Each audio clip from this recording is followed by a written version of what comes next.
Good afternoon, everyone, and welcome to our final event in the alumni webinar series, Leaders Speak, hosted on our International Women's Day. I'm Molly Ashley, the Alumni Engagement Manager at Oxford Brookes, and I work within a development and alumni team in the Directorate of Marketing and Communications. We've been running alumni webinars throughout the year, inviting some of our key alumni to share their stories. These have ranged from career journeys to taster sessions and book launches. This series has focused on our 4 alumni leaders, and I'm pleased to welcome this afternoon's speaker, Placi Espejo. Placi is the head welcome. Placi is the head of business development at the Oxford Technology Park. She has worked on local economic development, tech transfer, global programs promoting entrepreneurship and establishing new commercial ecosystems which nurture innovative companies. Placi believes that real connections are invaluable for businesses and individuals, and is a mentor with entrepreneur societies, local accelerators and schools, and is also Deputy Chairwoman for Oxfordshire Business First, as well as being our Oxford Alumni Chapter committee member. We'll have an opportunity at the end of Placi's presentation to ask her some questions. There'll be a Q&A slot. So if you have any questions while she's speaking, if you put them in your in the question tab on the right side of your screen, and we'll address as many as we can then. Thank you very much. So over to Placi, and welcome again. Thank you. Thank you very much for having me on International Women's Day. It's quite an important and inspiring date for everyone. So we're just gonna start, and we'll start with just trying to see or me brief you with what we're going to be doing this evening. And I think I've got about half an hour or so to talk to you about my experience with mental health and how to adapt and actually manage it, especially during the lockdown periods that we've been suffering through 2020 and the ones that we're experiencing at the moment. Next, Dylan, please. So Dylan is going to be managing. There you go. Bless him. What we're going to be talking today is we're going to be talking about setting the scene, which is always very good to remind ourselves where we are at this moment in time. Actually, the reality of mental health, not just in the pandemic, but in general. I'm going to share with you some of my coping mechanisms or coping methods, or I call it my toolbox, my mental toolbox. And I'm actually going to add on something which is very personal to me, which is that extra mile that I have had to go during lockdown 3, which has been terribly difficult for most people that I have been speaking to, and for me, I have had to dig really deep this time. So hopefully, some of the tools that I have, you'll be able to take them away. Some of the experience you'll be able to just, if not, just to share them and see whether today it's at all useful to yourselves. Next. So setting the scene, which I don't need to remind you very much. If anyone has said to us in December 2019 that we will be living through a pandemic for the whole or most of 2020 and the start of 2021, we will have thought that they were actually pitching the script of a zombie apocalyptic movie. But the reality is that we are in the middle of a pandemic, which is a global pandemic. So anyone that you talk to now says we're on the same boat. We've all come to terms with that one.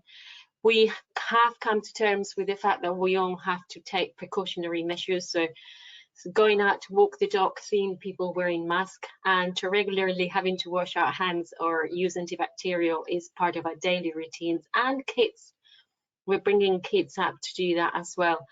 And we kind of seem to be seeing a little bit of light at the end of the tunnel with the fact that we have got a very efficient vaccination system in the UK. And I was talking to my parents yesterday, and it turns out that possibly me in my 40s, I'll end up being vaccinated before them in their 70s, because we are both in different countries. I'm in the UK, which is speeding up fast, and they're in Spain. So, but what we have had to go through and the wave that we've had to ride through the whole of 2020 and still riding are quite monstrous for some people and quite difficult as well in order to get up and get through the days, most days. Why me, you will ask? Why did Molly and the team ask me? Well, let me introduce myself a little bit and tell you a little bit of a story, because I believe that a lot of public speaking and presentation is about storytelling. Let me tell you the story of Placi. Next, please. Most people that have met me or know me in the past 20 years will recognize me and will know me, and if you find me on LinkedIn or social media or have seen me in the past or know me personally, will say that I am a very vibrant, positive, active, forward thinking and open-minded networker and professional. So most people, when they talk about Placi and they look at what I've done, and if you go into my LinkedIn profile, what they see is, you know, the person that does presentations and is super confident, the very smiley friend, mum, daughter, auntie, and the kind of the social media person that is always encouraging positivity and being an ambassador for mental health awareness, and championing other people who are more vulnerable to what I think I am. But the reality of it is that, next please, Dylan, I am also someone who has been battling with ghost of mental health, someone who has been having a lot of very ugly moments in her life, and that kind of started all when I was a teenager. So I was a very, you know, beautiful child, very well behaved. My mum will say I was never in trouble at all. And then you will see through the pictures in that slide that from being that cute little girl, I became a little bit of an overweight teenager. I had, you know, teenagers' bodies change, struggle with hormones, and I started to become an introvert and to close myself emotionally to a lot of the people around me and a lot of what I was doing. Next, Dylan. So I struggle with self-doubt, I struggle with self-esteem, I struggle with validation. I was constantly seeking validation. I was constantly seeking praise because I always fell in one word, ugly. And there is a good end to the story. I know the story starts being a little bit sad, you know, and so on, but there is a good end to the story, so just stay with me. So I went from a very happy, beautiful, cute child to a very self-doubting teenager. And the way in which I was coping with that self-doubt and that and all those emotions that I didn't know how to deal with, so I was bottling them because I didn't know I could let them out, is by simply developing a really long-term eating disorder. So I was coping with binge eating, comfort eating, yo-yo dieting. I suffered orthorexia, which is excessive obsessive exercise. But most of the times of my eating disorders, I was just bulimic, and that was another wave which I had to ride quite difficultly sometimes until I managed to get help. And after 2 years of therapy, I recovered from bulimia. And life seemed to be happy, and I found what I thought it was the love of my life, and I married, and I was extremely fortunate, I thought, and then my marriage broke down, and so did I. So I developed and suffered with a really nasty depression because I wasn't reaching out. I wasn't talking to people about it. I wasn't I wasn't sharing my emotions. I was dealing with it by myself because I always felt I had to deal by myself, and it was up to me. And if I was talking to anyone about anything else, I felt guilty. So 10 years later, which have flown by the way, I have actually managed to talk about all these mental health struggles, and I started to do that 3 years ago. And just to give you an idea on numbers, during the years of my depression and the years of my eating disorder, only 2 friends knew what I was going through. I was sharing only with 2 friends what happened. And this takes me to something which is very important, which I would like you to take away. This is my first takeaway of the evening. Next, Dylan, please. And it's the fact that there is an invisible truth about mental health, which has been magnified during lockdown, where we have had to adapt in a manner that we were not prepared. And physically, we may have been prepared, but mentally, no one could prepare us for the changes that we've had to face ourselves.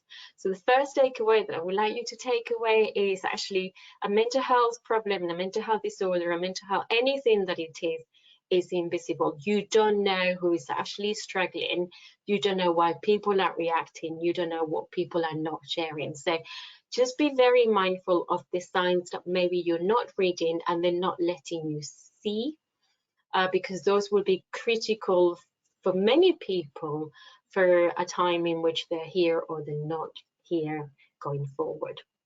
And just to give you some figures that might shock you, actually, because I was doing this the other day in preparation of today, and I actually shocked myself. Next, Dylan, please. It's the fact that there are, if you go into the Oxfordshire Mind website, or the Mind website, any of the Mind websites, they have listed around 31 mental health problems that they are recognized problems. And I was looking at them, and I actually was ticking, and I worked out that at one point in my life, either I have or I am experiencing up to 15 out of those 31 mental health problems. And that is critical, again, for you to realize that it's a pretty invisible world out there, the mental health world. And it has become more invisible and less transparent because we have all been in lockdown. We have all been in a little bubble, in a little home with people that we share our lives. And no one else has been able to see how we are struggling. And actually people are, though they're reaching out, mostly they're reaching out through social media or text messages. They're not really getting to understand how you are emotionally feeling. So if you have time, I will challenge you one day, when you have some time, to go to one of the Mind websites, could be the Oxfordshire Mind, and actually to see the list of those mental health problems, because I can bet anyone that everyone in their lifetime has actually experienced more than 2. Although the figures say that 1 in 4 at any time in our lifetime will experience a mental health illness, I think that throughout lockdown, everyone at one point has experienced either anxiety or panic attacks, or is suffering from OCD or some of the other disorders which maybe don't require medication.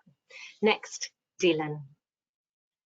So you will imagine we got to March. I can't believe I'm saying this. We got to March 2020, which is a year already, and we were thrown into the spider web that none of us knew about, which was lockdown 1. And through lockdown 1, for me, it was very critical that I needed to be mindful of my emotions and how I was feeling. And the reason why is because I will show you in the next slides. It's what I need to do in order to keep grounded, in order to stay positive, in order not to fall down the trap of actually taking myself and letting myself go and possibly go into a depression. So we go into lockdown 1. Next, please, Dylan. And this is what you find. You find a lot of people, and I documented it, and I know some of my friends were saying, why are you taking pictures of yourself? And I think it's that shock that you actually take pictures of yourself when you are at that very vulnerable, self-doubting, sad, miserable time. And the reason why I did it is because that is for me a way of therapy. So I look at myself, I understand and I see the emotions that I'm feeling, and I'm able to deal with them. Otherwise, you just blank them. Otherwise, you move on to the next thing that you have to do. You bottle them up, you put them back in the back burner, in your bag, or in a pocket, metaphorically, and you don't deal with them. And most of the people that I've been talking, most of the friends, most of the people that I've been talking at work about lockdown one experienced 2 or 3 of the following. So there was a lot of fear. None of us knew what was happening, what was COVID. You know, there was a lot of misconception and misinformation as well. So we didn't know whether we were going to be sneezing, the 2-meter rule, the mask, anything. So there was a lot of fear, and there was a lot of loneliness from people like myself. I'm a single parent, and when my son is at his dad's, I felt lonely. And you have to deal with that empty space. You have to deal with that kind of that black hole that there is in your life, and how you deal with that. And you have to experience it in order to face it. And sadness and crying, and I feel guilty because, you know, I knew that people were sick, and I feel guilty that they were sick and I couldn't help them. And there were times in which I thought, you know, I'm not going to work, I'm not doing what I should be doing, I need to be at work, I'm not worthy of doing things. And the worst ones were the fact that you wake up one morning, and this will be happening to a lot of people during lockdown. You wake up one morning and you're in a very dark place, and you don't know why. You just know you're in a dark place because a mental health issue or a mental health problem doesn't announce itself. It doesn't knock on the door. Literally, it just happens. You don't know how, you don't know why. Many people, many friends that I spoke to during lockdown, a lot of my friends talked to me about mental health. For me to give them some tips. They just didn't know what they were experiencing. They just knew that they were in a very dark place, and life was ugly.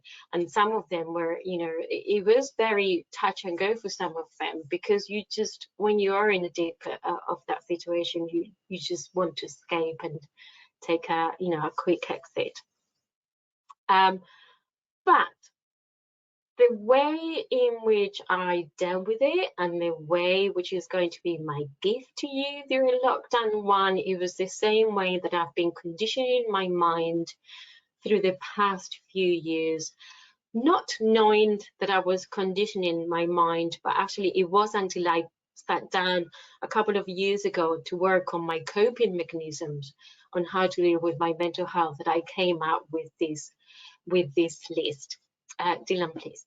And what helps me very much to get through any of those moments in which you are suffering, experiencing a dark day, if I'm going to put my hand in heart, I had a dark moment last week in which I really had to dig deep because of lockdown 3 and how it affected me.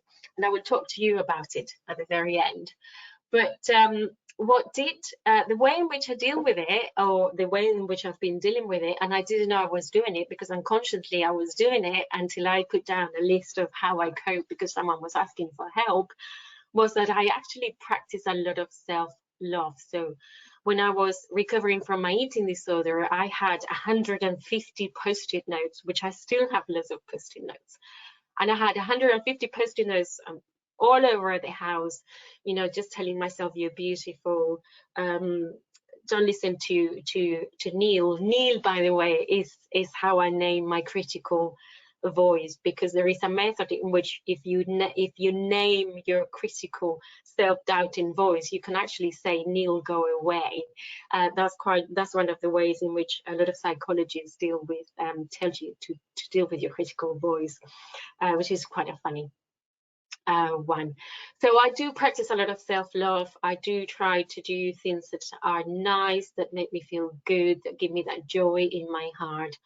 I always find a reason to get up in the morning. It could be, you know, I love my dog, I love my son, I love my family. I always have a purpose to do things. So currently I'm helping a bunch of friends to fundraise for SANS, which is a national charity, and I'm doing all the admin stuff and coordinating the fundraising for them. But that for me gives me that kind of reward, emotional reward, that I have a purpose, I have a good reason to get up in the morning. I don't really need to do that.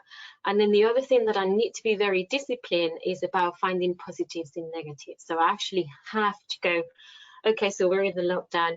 Yes, this is the downside to it, but okay, let's just try to find something good out of the bad that we're going through. Silence that nasty voice, tell Neil to go away. It's quite a trick and you need to manage it.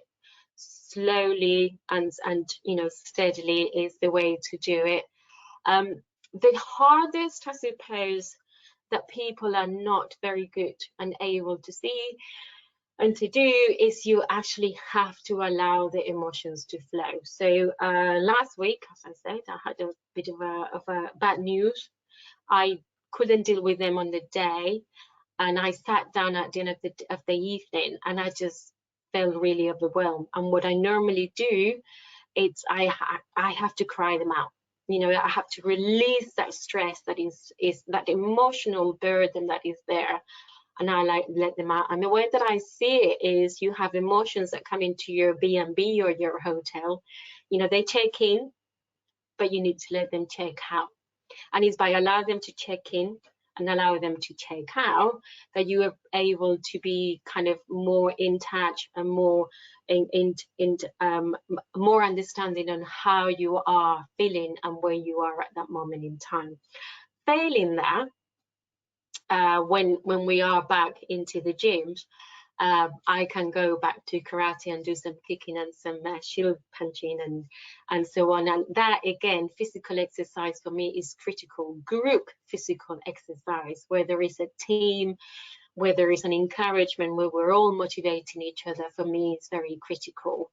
And talking to friends about it. So you need to let others come in and talk about it, because specifically men are not very good at talking about their emotions and not very good at recognizing that there is a problem, and actually they are the kind of high risk type, you know, demographics when it comes to for mental health problems. So there is something that needs to be done there. We women are more kind of emotional, so we kind of do it. Hugs. I deal with lots of situations just by hugging people. So I do enjoy hugging. So the hugs for me are great therapy. Dylan, next, please. And also, so this is an example of what I did. I went into social media, I signed up for a TikTok account, which is crazy and done. Let's just not talk about it because I'll be here forever. But I used this as a way of motivating and encouraging others. And then I found, again, another charity that I could go and help. So through lockdown one, I was able to go and pack meals for the NHS. So we packed over 1 million meals during the very critical times of April to July. So that for me was that kind of reason to go and do something good that emotionally was rewarding to get me going. Next, Dylan. And then we got hit by lockdown 3. And here we go again, just before Christmas, with all the misinformation that was going around, and people were going to get together at Christmas and we're not. And, you know, the kids were going to see the grandparents, and all of a sudden it was just poof. We were in another spider web, and this time it was gooey and it was hard and it was very difficult to actually get out of it. And at that time, I actually had to dig really deep. And what I did is something that I had been reading a lot about, and I talked to a couple of friends of mine who are, you know, personal coaches and so on, and we support each other. And I went the route of mindfulness. Dylan, please. So I went all mindful on the pandemic, because I'm able to manage the mental side of it. I was able to manage the mental health of mine, but I was having still that kind of not knowing and anxiety and being very critical about what was happening, and not finding that kind of positive in the negative. Because the lockdown 3, if you talk to any of your friends or yourself, you will know that if you say to someone, how are you doing, they just go, I can't, this is just too much, I can't, this is different to the first one. Because we all knew what was coming. We knew what we were expecting on lockdown 3 and how hard it was going to be. And homeschooling again has been quite a challenge for most parents. So I got the big guns out and I started doing daily routines, which were to do with mindfulness. And I've been doing daily affirmations, such as you have the ability to overcome any challenge life gives me. And by repeating that 2 or 3 times a day, I slow my breath, I kind of take it in and take it out, and I just tune in a little bit. I found a lot more time that I was being more mindful about things. So I practiced mindful eating, mindful reading, just being more in connection with what I was doing. I have been doing yoga, which I discovered last year, which I always thought it was boring and I will never go into, but actually yoga has been giving me that exercise that I've been able to do at home. So I've been doing yoga programs most of the days. And I have, and that's a picture actually of my actual gratitude journal. I have started doing my gratitude writing and my journaling and my scripting as a way of taking the emotions and putting them on paper and transferring the negatives into our positives so that I could get through the day. So every morning I have my routine now in which I do some mindfulness, I do some affirmations, I do my thank you, my gratitudes, I read for it, I do a diary of what's going to happen. And I have, and this is where you're all going to think, okay, I have even done a vision board. And that's because a friend of mine has been talking to me about vision boards for many years. And I thought, okay, let's just do something which might help us during the lockdown, and let's just use some of the time that I have. So my vision board is there. I look at it, I see it in the morning, and I just look at positive stuff, nice stuff, happy moments, and that sets me off for the rest of the day. So any emotions that I have in the morning, any darkness that it hits me as soon as I wake up, or somewhere sometime halfway through the day, I can actually find some way of dealing with it. Dylan, please, next. So it is not all, I'm going to be very honest with you. It is a struggle. Most days it's a struggle for anyone that is suffering with a mental health, one way or another. Most days it's a struggle for everyone during lockdown 3, lockdown 1, lockdown 2, or any lockdowns that you can bear. So I will still see myself at one point as, that person who's still struggling to cope, but you will still see that person who's trying to, practice self-love and kindness and find a reason and so on. So the key here is to work constantly on a daily basis. And it's not, something that you have to force yourself into, something that you do naturally and you get into a routine so that you can change that kind of negative picture into a kind of more happy narrative. Next, Dylan, please. And that's what happens, and that's how I do it. So I have found my reasons, my stand, my volunteering. I do my Zoom calls with my friends from my training partners from karate. I do my WhatsApp video calls with my friends in Spain. I do my gratitude. I find ways to be worthy. I find my reflection time. I look at what I do and I see pride instead of actually, I need to do better. I actually think and sit now and actually recognize what I have done is quite good. I've just been asked to be taking part in a Spanish television program Again, I have done that for a few times now, and if you tell that to anyone, they go, wow, that's a pretty good deal. For me, it's like, yeah, it's fine, you know, just one of those things. Maybe I need to work more on that kind of pride feeling.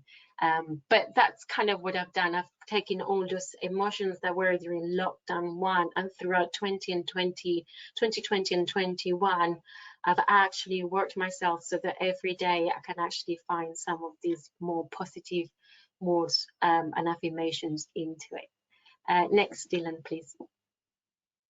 This is just for anyone at all that might not have mental health, although I think at one point we all have a panic attack or feel anxious or anything like that during lockdown, but thinks or feels or someone else in the household or someone else at work might be experiencing. So this is what I always like to remind people, and this is what I call it live, and it's just, you need to love them, you need to praise them, you need to reassure them, you need to say you're not judging them, you're just there to support them and to love them and to do anything you can to help them. You need to, you know, support them so that they stop being invisible, and by stop being invisible to yourself, they stop being invisible to them. They can actually deal with the emotions that they're going through, and they can portray and do that by talking to you, and you can hear that voice of asking for help and support and struggling and dealing with all those emotions that eventually are putting towards. And one thing that I will say is you need to educate yourself. You need to learn about how to talk to them. You need to learn to be patient. You need to really talk to people who have been there, so that you can, again, adapt some of your thinking and the way in which you react to it, in order to help them. And for that, next, Dylan, there is a long list of resources that you can find. Oxfordshire Minds, Student Minds, which is specific for students at university, Time to Change, and obviously the Samaritans are quite, you know, no one wants to call the Samaritans, but sometimes you need to call the Samaritans because they do know how to deal with the very, very sad, desperate, vulnerable people. And you need to go to one of them at the time that you need to. Next, Dylan, please. So I would like to leave you with a quote from Epictetus. I do like the old philosophers. Don't ask me, I'm a bit of a geek, I know. Same as Confucius. I quite like the old. Epictetus said, there is only one way to happiness, and that is to cease worrying about things which are beyond the power of our will. We're all in lockdown. We're all trying to survive on a daily basis. We can't control COVID. We can just try to adapt to the circumstances to keep ourselves healthy, to keep our family healthy, physically, emotionally, and mentally. And for that, hopefully, you have had some tips from this presentation. So, Dylan, just to thank you slide now. Thank you. And I think I kind of stuck nearly to the half an hour time for once. Hi again. Thank you very much, Placi. That was really interesting. I've got lots of tips I've written down, and you know, the self-awareness and the tips about supporting friends and family at the end, about and if you've got children particularly as well, that's really positive. Yeah, there is numbers saying. All, isn't there? Yeah, there is. I think they were talking about 1 in 5 kids or something along those lines. I mean, the numbers fluctuate. Will be suffering from mental health struggles. I think personally, you know, as a mum of a teenager, and like many people like you, we will not know the effects of COVID in the mental health of kids and teenagers for 10 years, 20 years. You know, it's something that is going to hit us in a different generation. And I think there's quite a, you know, a focus on sort of being productive and getting work done, etc., etc. Yeah. But the other side is just as important: the happiness, how they're feeling, and the confidence, and to find out what's happening in people's emotional lives and ask those questions and have time for them. It's a really important. Yeah, and everyone thinks that dealing with lockdown is having disciplines and routines. You know, everyone was sticking to routines, but the routine, sometimes you need to have a break from the routine because the routine is exhausting, and trying to stick to the routine can be mentally exhausting as well. but with working from home, homeschooling, being furloughed, having people losing their jobs, friends and family being at the hospitals, everything is just being thrown into us all at once, not just one thing, but all at once. And the mental health of many people is just being deteriorating.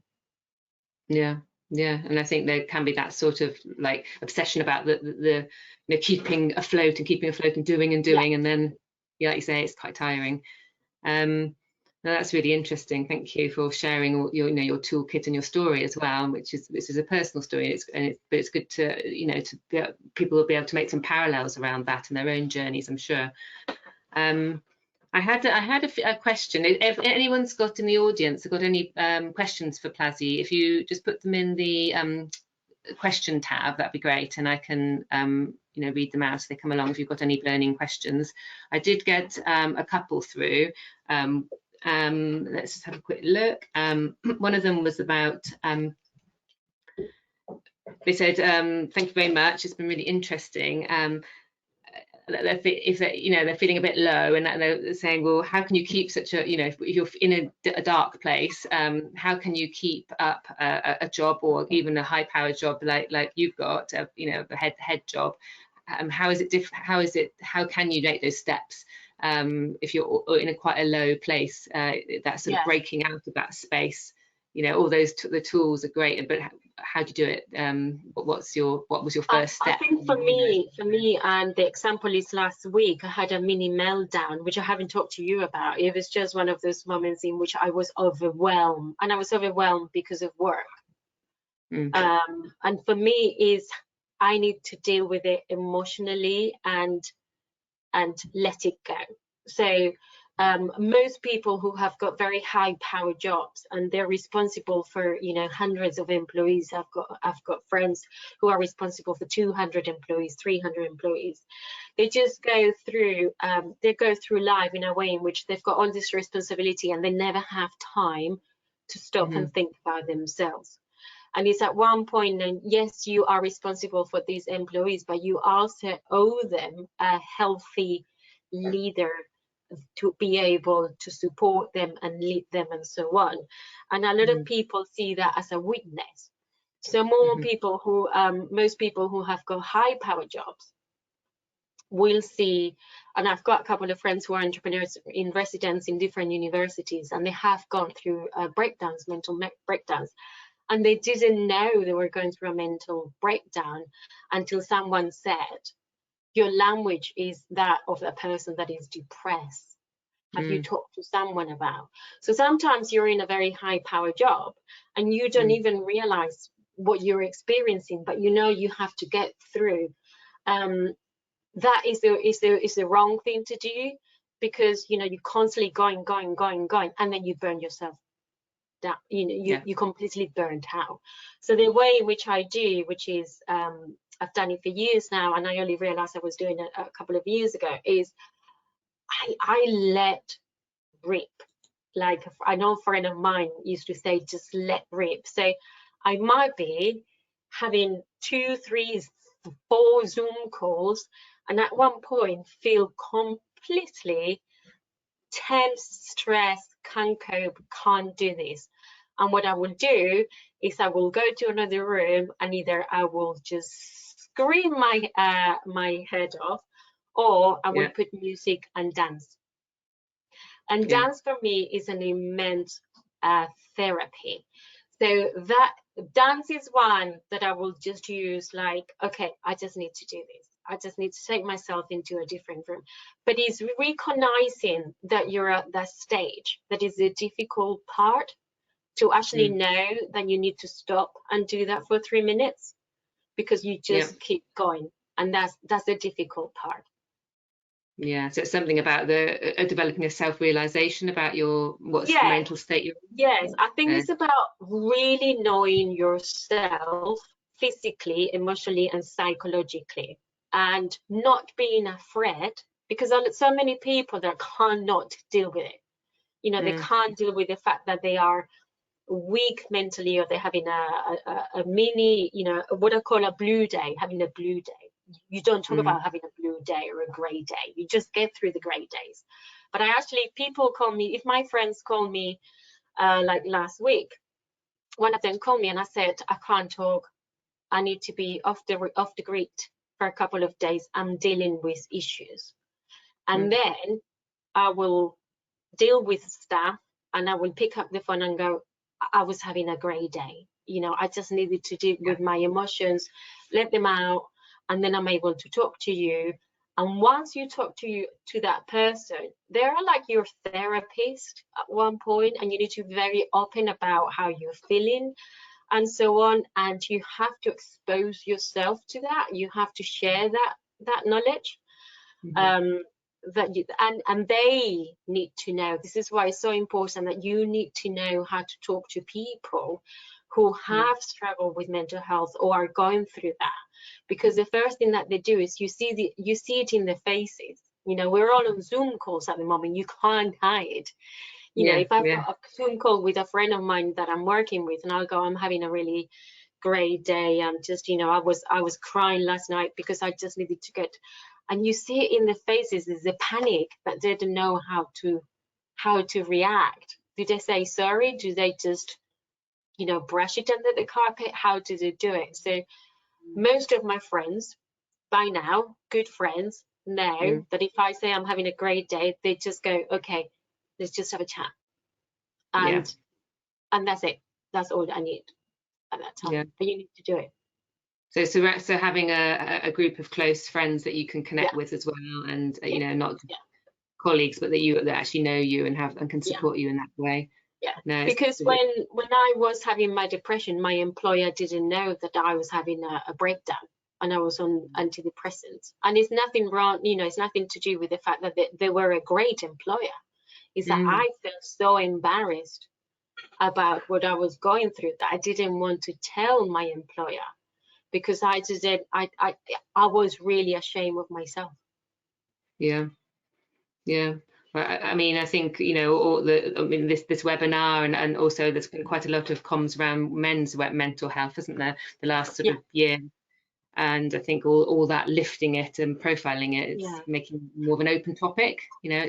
And there's lots of more mental health in the workplace initiatives, and there is mental health first aiders now that, you know, the large employers and employers are putting into place, and you can be trained as a mental health first aider.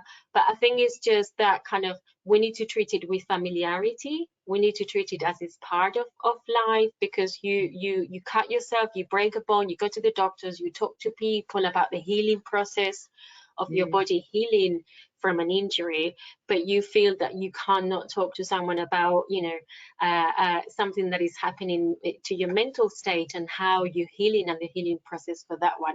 And I think that's the difference, that your body can heal, but your mind doesn't heal unless you treat it the same as your body.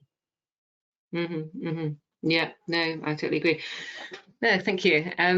I've got another question here. Okay. I came from seeing a psychologist in a common practice. What does one look for in a therapist in the UK? Quite specific.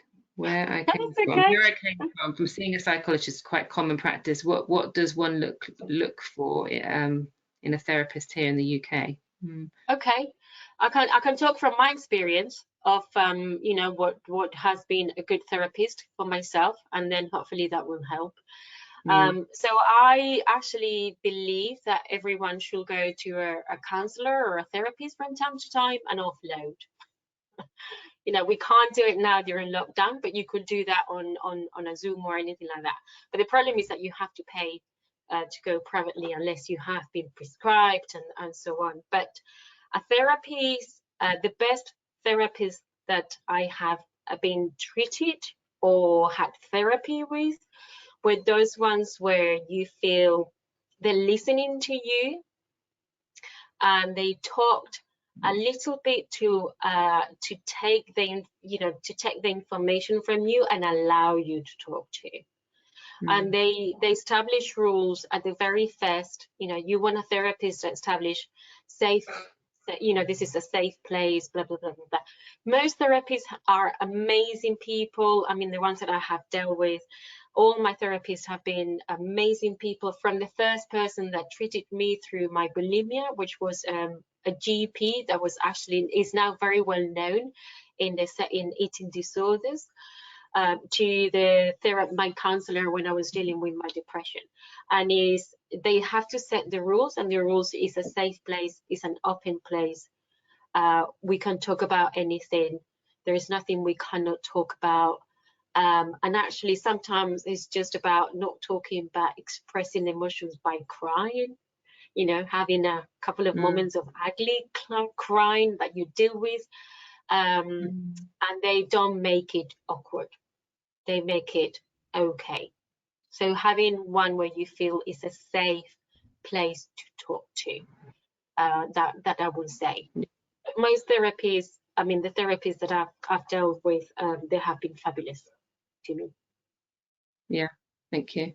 Thank you very much. Yeah, that's a good tip, to have that safety and that security as well. I have one final one. So thank you very much for your presentation, Plathi. It's very helpful, and I'll try and use some of those tools that you've suggested to deal with my gremlins.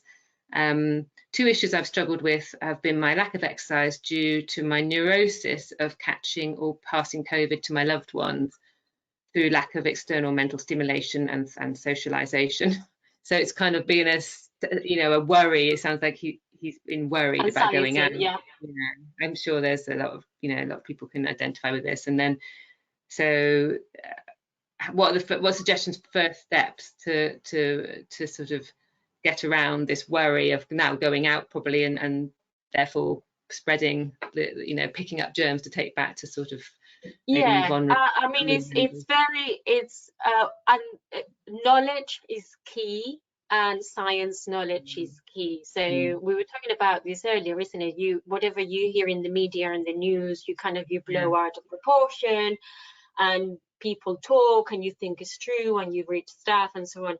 So with COVID, is very much the scientific facts and understanding the scientific facts. And the wash your hands, antibacterial, the mask and everything, we've all been doing it, but not listening to sources which are not scientifically recognized. Will reassure her of what she's doing is okay. Meditation helps me a lot to deal with anxiety and panic attacks, my breathing techniques. So learning to breathe, to keep calm, and there is loads of resources online that you can find. It's practicing your breathing techniques so that you can calm down from this kind of worrying, panic attack, anxiety state, and you can come and calm yourself down. And then in order to go out, I will say baby steps. So when I was in the middle, at the worst of my depression, I always say to people, my friends used to say to me, my two friends that knew about it, but you can talk in front of 150 people, but you're not able to do X, Y, and Z. And I was saying to them, but because talking to 150 people is my professional life, I can do that. But dealing with emotions and dealing with my situation, it's emotionally draining, and I cannot do it at once. So I used to say to my friends, I just need a baby step at the time. So with the going out, I will say, get ready to go out, get your coat on, get your mask on, get your gloves on, whatever it is, open the door, step one step out of the door, come back in. That's your first move. And then the following day, do the same thing. Open the door, 1, 2, 3 steps out, and then you come back in. And after the 4th or the 5th day, you're able to take the bins out. If you're able to take the bins out for the bin men, you're able to go out of your house, just up and down the path to do some stuff. But it's about feeling reassured that you're doing everything right, and actually taking baby steps at the time. Because you know, if you are suffering from anxiety about COVID going out, you put yourself in the car and you go to the supermarket where people are still not keeping the social distance and stuff like that, then you have a meltdown. So if you do it little by little and you stay in control of the situation, you are staying in control of the situation because the knowledge that you have is the right one. You're doing your baby steps. You're not throwing yourself out there, you know, into the water at the first occasion. And then eventually your mind is used to going out and you stop having that kind of anxiety, panic attack, and you work towards it. So work towards it in stages, which will, for me, it will be the way in which I will do it. Okay, sounds good. That's good tips. It's a bit like the sort of OCD kind of techniques, isn't it? When you know, exactly. That's really good tips. Thank you. The final one, I did have a little message. It's slightly off topic about the Oxford chapter and how they can get involved. Because you mentioned are you doing it? The Oxford chapter, yeah. Well, Placi's a member, and we've obviously one of the committee members, and also they've got Dan O'Driscoll, who's the lead, and they're developing their next chapter event coming up soon, actually. So anyone who's interested in attending, I can't give the secret away what it's about yet, but it's being planned, and you'll be emailed either through the e-newsletter from coming out at the end of March, or also an individual one based on your home address, which if you're based in Oxford, make sure your home address with us is Oxford, because that's handy. So yeah, so it's an exciting programme coming up with the Oxford chapter. So yeah, thanks for that question. It's nice to have a little plug. Yeah, no, that's the questions that's been so interesting, you know, and you know, thank you for sharing your toolkit and all your story as well, because you know, there's lots of things that resonated for me, and I'm sure for the audience as well. And we've recorded the session, so we'll send it over as a link to attendees, to if you want to refresh your memory of the toolkit and the tips that Placi's mentioned tonight. So that's great. Thank you very much, and I think that's very poignant on International Women's Day and the stages at the moment in the pandemic and what we've all had to go through the last sort of year. I can't believe it's been a year. Yeah, but, I know. Where did the year go? I mean, I think the key is to not block how you're feeling and not be afraid of those feelings, because if you block them, they build up and they get bigger and bigger and bigger, and then it's more difficult to deal with it. So, you know, again, if you have to deal with it in baby step stages, great. Sometimes all you need to do is pick up the phone to a friend and go, I'm really anxious, you know, I think I'm having a meltdown, and just let it out. But just acknowledge it, because otherwise it will have an impact in your home life, your family life, your work life, and it will be a ripple effect that it will be just very difficult to come back from, like it was for me. Thank you. Yeah, well, that's a good last tip, because you know that we all have people around us who if you obviously take those steps, they'll get more confident to take the steps as well, and you can become a role model for them as well going forward. Yeah, thank you very much. That's okay. So, yeah, I think we've come to the end. Well, thank you for saying yes, and you know, it's been great. When I asked you a while back and we actually pinned it down, I was so pleased you said yes. So thank you for giving your time, Placi. Thank you. Yeah, so I think just to say to the audience, we hope you've enjoyed and learnt a bit from tonight, and it's been very interesting for me. And the next steps for alumni, the alumni webinars, we'll again, we'll put them out on the e-newsletter that's coming out at the end of March, or you'll get it by an email as well. So do try and attend to the next ones that are coming up, particularly the Oxford chapter one. Yes. Yeah, we look forward to seeing everyone at the Oxford chapter events. Yeah. So thank you very much, and have a lovely evening, everyone. Have a good rest of your night. Okay, thank you. Thank you. Bye. Bye-bye. Bye-bye.